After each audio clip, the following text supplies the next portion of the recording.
Hola amigos, ¿qué tal? Vamos a reflexionar acerca de la importancia del apoyo psicológico a pacientes con enfermedades terminales. Y esto a propósito de toda la experiencia y las situaciones que estamos viviendo en estos momentos tan importantes.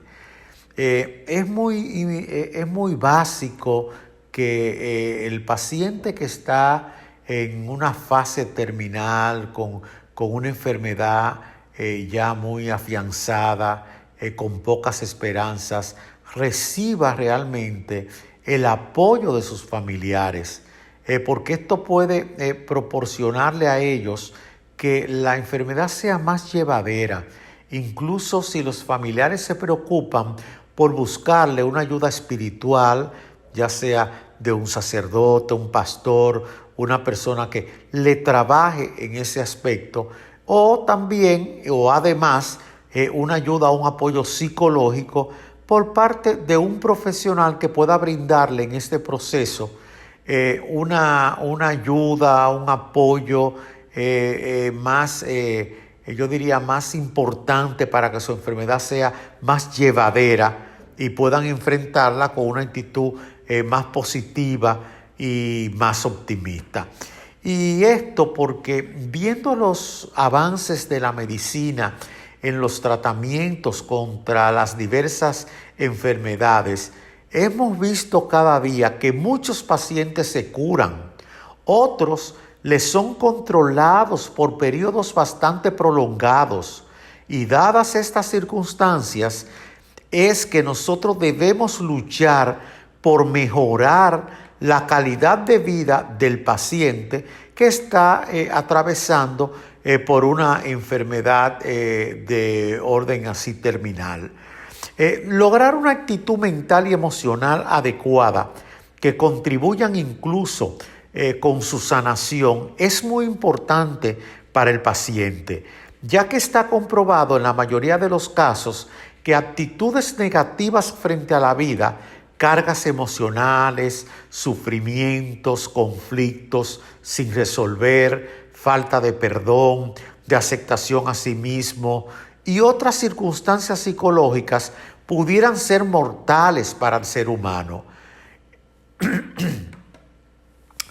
Por eso, la actitud positiva del paciente,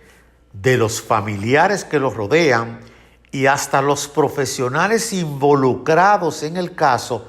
tienen un impacto significativo que va a contribuir con la calidad del mismo. Y esto debemos tenerlo en cuenta porque realmente son situaciones en las que el paciente lo que necesita en ese momento y tenemos que proporcionarle es precisamente una actitud de acompañamiento, una actitud positiva, una actitud que lo ponga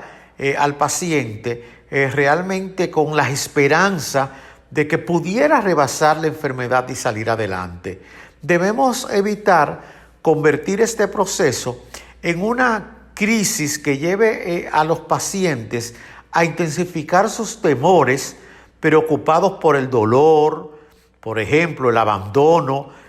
muchas veces hasta la desfiguración que pueda tener el paciente en el proceso de su enfermedad por su deterioro, muchas veces las crisis financieras, muerte, todas estas situaciones que dejan a la persona inmersa realmente en grandes crisis. Y realmente, como sería más saludable manejar el tema, sería no escondiéndole al paciente su realidad, diciéndole la verdad. Tenemos que ser honestos con el paciente y respetar el derecho que tiene a saber toda su verdad.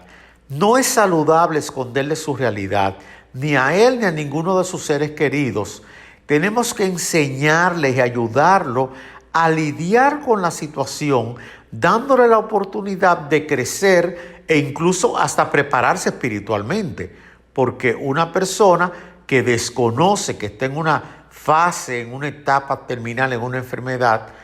le estamos restando esa oportunidad de encontrarse consigo mismo y con Dios. De todas maneras, que no nos quepa la menor duda de que el paciente va a entrar en una situación de shock frente a su enfermedad y va a atravesar un proceso de enojo, de negación, reproche, depresión, desánimo, aceptación, intelectualización y muchos otros aspectos que utilizará como mecanismo de defensa frente a su situación, frente a su enfermedad. Entonces, ¿cuándo se dan estos comportamientos realmente? No sabemos cuándo van a aparecer estos comportamientos, en qué momento del proceso van a aparecer, pero podríamos recomendar algunos pasos que ayudarían a los pacientes a adaptarse e incluso a lograr una sanación definitiva. Y lo primero que le vamos a recomendar es que desde sus inicios acudir a la ayuda y asistencia de un psicólogo que durante todo el proceso sirva de apoyo para el paciente e incluso para toda la familia. Puede ser inclusive un orientador espiritual, una persona realmente que esté preparada para dar un acompañamiento en ese tipo de momentos. La asistencia es lo segundo que voy a recomendar en el manejo del estrés, que resulta muy peligroso para la enfermedad, con un terapeuta que maneje métodos de relajamiento adecuados para ayudarlo a controlar esas situaciones estresantes que le van a causar su misma enfermedad, su mismo proceso de enfermedad. Y tener en cuenta que hay muchos métodos terapéuticos, como por ejemplo el arteterapia, que el paciente cuando esté en esa situación podemos buscar la manera de que asista a una persona que le dé arteterapia, pintura, que le trabaje un poquito tal vez el escuchar buena música, sobre todo unas manualidades, cualquier tipo de actividad que le puede servir de apoyo y de distracción.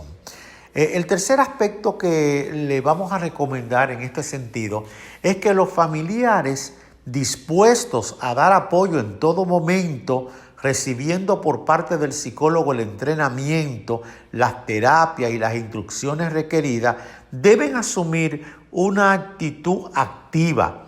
frente a la enfermedad del familiar y no huidiza, que es como pasa muchas veces, que la gente empieza como a huirle a la situación y entonces pues esto le trae serias dificultades al paciente, porque entonces se entristece cuando ve que sus familiares se le alejan y puede quedar inmerso en una depresión.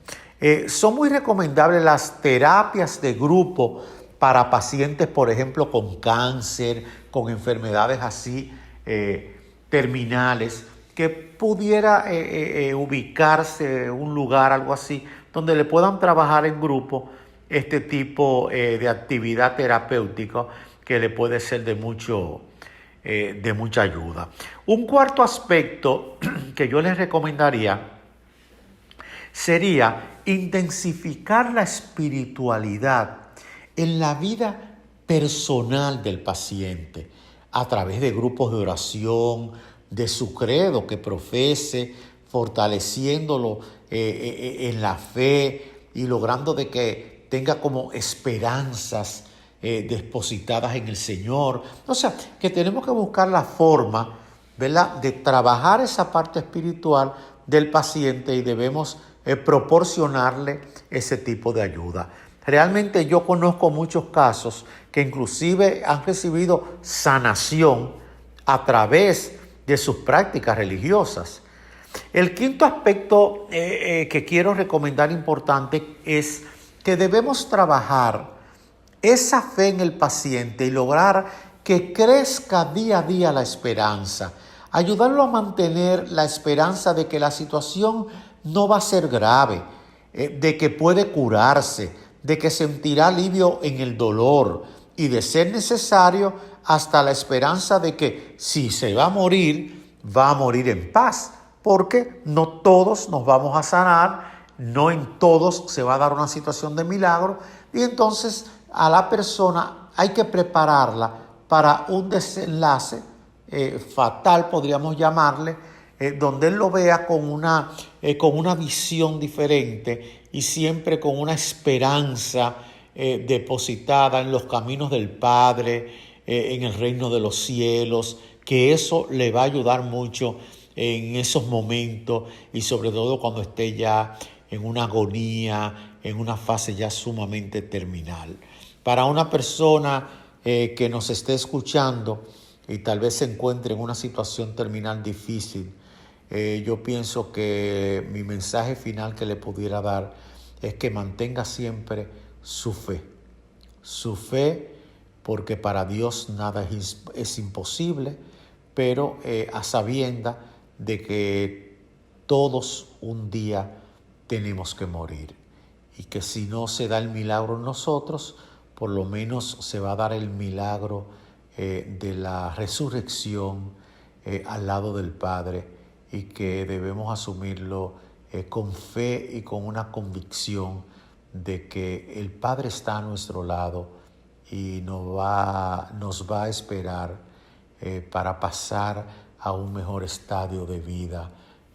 a una mejor situación. De manera, mis queridos hermanos, que con esto terminamos esta reflexión acerca del apoyo psicológico, emocional, espiritual que debemos darle a los pacientes que se encuentran en fase terminal, a nuestros familiares que se encuentran en fase terminal por algún tipo de enfermedad. Hasta la próxima.